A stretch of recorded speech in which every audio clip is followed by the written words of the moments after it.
رفيقة الجهاد صبوحة، الله يرحم روحها.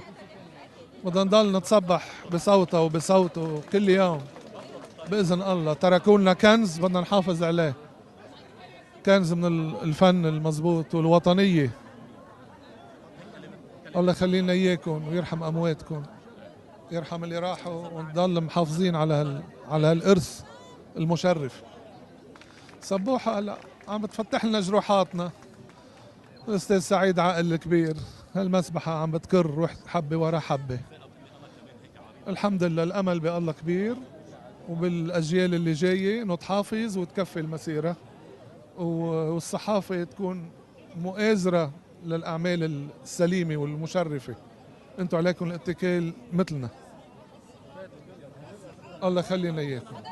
رتلوا للي خلق لكم هالأصوات، هلا رتلوا له كتير، خليه ينبسط فيكم عن قريب، حتى نحن نكون فرحانين برحيلكم مش زعلانين.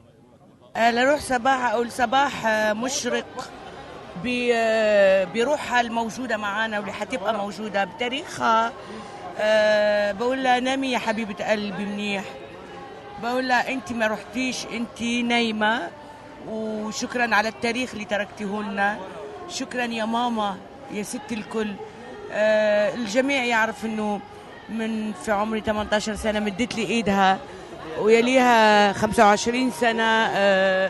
يعني ما تفرقناش ابدا. الى اللقاء صبوحتي، نمي.